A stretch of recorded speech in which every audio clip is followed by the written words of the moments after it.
Hello students, welcome to my YouTube channel KS classes. आज हम class 9 से civics का फर्स्ट चैप्टर डेमोक्रेसी का नेक्स्ट पार्ट डिस्कस करेंगे।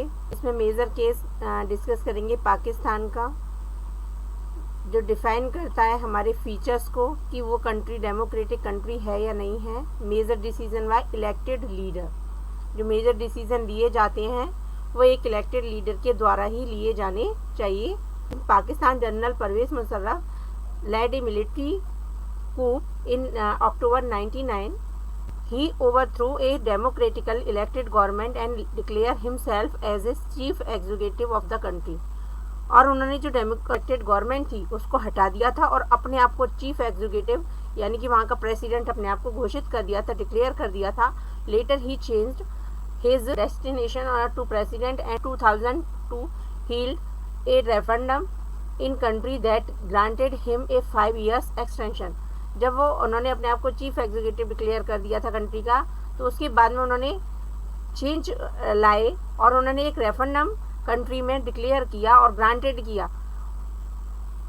कि मैं आगे 5 इयर्स तक अपना जो वर्क है मैं एक्सटेंड करना चाहता हूँ, आगे बढ़ाना चाहता हूँ। अपना जो काम है, जो टाइम पीरियड है वर्क करने का, मैं उसे 5 इयर्स और बढ़ाना चाहता हूँ। रेफरेंडम से मीन्स है यहाँ पे कि रेफरेंडम ऐसा प्रोसेस होता है जिसमें उन्होंने ये कहा था कि जो यहाँ कंट्री के लोग हैं वो किसी भी इशू पे, जब हम किसी भी कंट्री के पीपल से यस या नो में आंसर लिया जाता है, जैसे कि हम भी कहें कि पाकिस्तान ये चाहता है कि हम इंडिया से कि जम्मू एंड कश्मीर के जो लोग हैं वो अपना एक रेफरेंडम दे दें कि ये पाकिस्तान का एरिया है और या ये इंडिया का एरिया है, तो इस बेसिस पे कि इस इशू पे उन्होंने यस या नो बोल दें।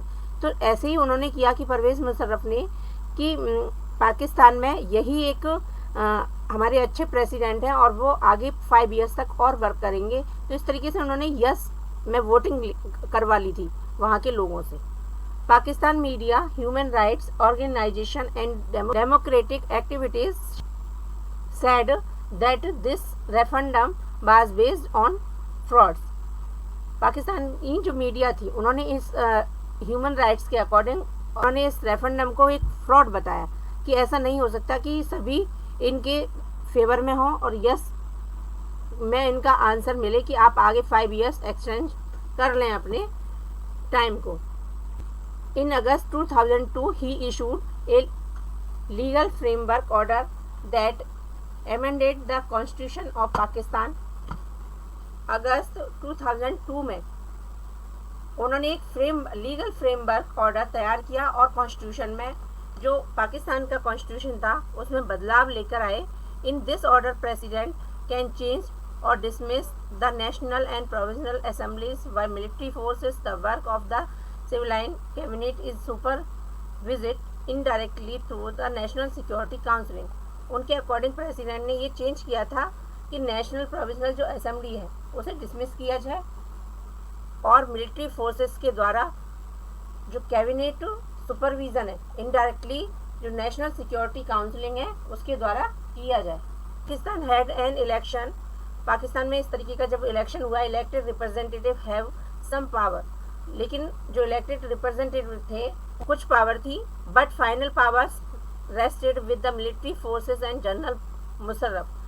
लेकिन फाइनली जो पावर थी, जो मेन पावर थी, वो मिलिट्री फोर्स के पास थी और कहेंगे कि जनरल मुशर्रफ के पास थी सारी पावर। उनको केवल इलेक्टेड किया गया था, इलेक्ट करने के लिए केवल रिप्रेजेंटेटिव को रखा गया था, केवल कुछ ही पावर उनके हाथ में दी गई थी।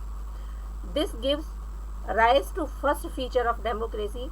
अब ये फर्स्ट जो फीचर है हमारा डेमोक्रेसी का कि in a democracy the final decision making power must rest with those elected by the people. कि मेन पावर जो रहती है वो हमारे इलेक्टेड जो पीपल रहते हैं उनके हाथ में होनी चाहिए, जो फाइनल डिसीजन है।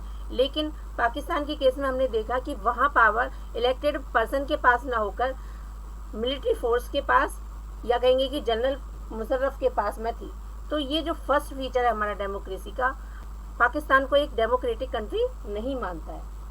नेक्स्ट है free and fair electoral competition.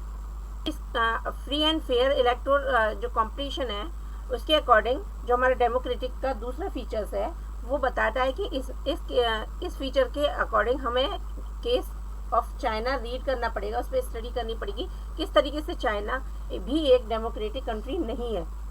In China election are regularly held after every 5 years for electing the country's parliament called Quanguo Renmin दायू, जिसे हम नेशनल पीपल कांग्रेस भी कहते हैं। ये एक चाइनीज वर्ड है, पार्टी है जिसका ये नाम है। इलेक्शन कराती है ये national people Congress, every 5 years के बाद में रेगुलर इलेक्शन कराती है चाइना के अंदर। It has the power to appoint the president of the country. इस नेशनल पीपल कांग्रेस जो है वो अपॉइंट करती है प्रेसिडेंट को, क्योंकि इसके पास ये पावर होती है कि वो उस कंट्री का प्रेसिडेंट अपॉइंट कर सके। It has nearly 3000 member elected from all over China. Nearly कहेंगे कि 3000 जो मेंबर है इसमें इलेक्ट किए जाते हैं पूरे चाइना में। And some members are from army, और कुछ मेंबर्स आर्मी के होते हैं जो इस गवर्नमेंट को फॉर्म करते हैं। For participate in election a candidate need the approval the Chinese communist party, only the party member and other 8 small allied parties allowed to constant election. Chinese communist party है वो participate करती है इस election में। हर candidate बताती है, approval provide करती है कि आप इलेक्शन लड़ सकते हैं।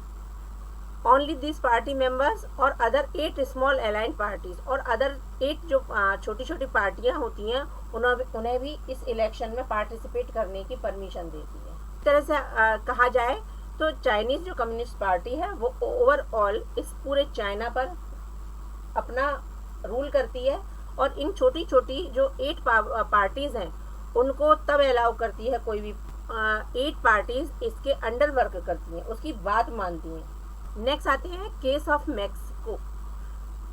मैक्सिको बिकेम इंडिपेंडेंस इन 1930 में मैक्सिको इंडिपेंडेंस हो गया था। It hold election after every 6 years। यहाँ पर जो इलेक्शन किए जाते हैं वो 6 साल के बाद में होते हैं। 6 year के बाद में प्रेसिडेंट को चुना जाता है।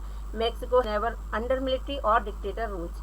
मैक्सिको कभी भी किसी मिलिट्री के अंदर या किसी भी डिक्टेटर रूल्स के अंदर भी पावर नहीं रही है। Till 2000 all the presidents election were by PRI, institutional revolutionary party, as they employed many corrupt practice and unethical means to win the election every time.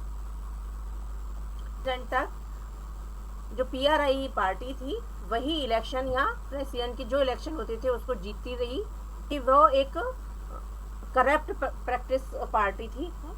Unethical means win the election every time, वो force करती थी लोगों पर कि वही जीते, हमेशा वही इलेक्शन को जी। करप्शन चलता था पूरी तरीके से, वो पावर में रहती थी कि केवल मुझे ही वोट मिलने चाहिए और मेरी ही पार्टी के प्रेसिडेंट के ऊपर रूल करना है।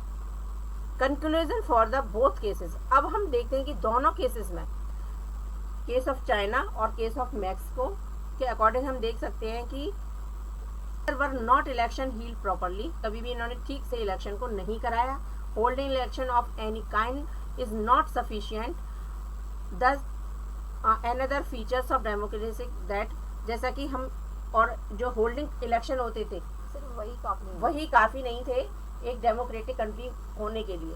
तो हमारे जो सेकंड फीचर्स है, a democracy is based on a free and fair election where those currently in power have a fair chance to win और लॉस।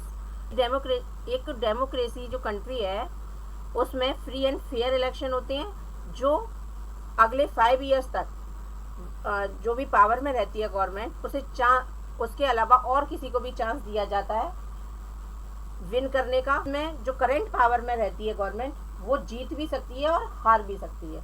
ये नहीं होता कि आज वो अगर गवर्नमेंट फॉर्म की हुई है वो नेक्स्ट 5 years में भी वो फॉर्म करेगी गवर्नमेंट। आई थिंक आपको ये दोनों जो फीचर्स थे हमारी डेमोक्रेसी के वो क्लियर हुए होंगे। Thank you for watching my video. You can follow us Instagram and Facebook page. Like, share this video and subscribe my channel. Thank you.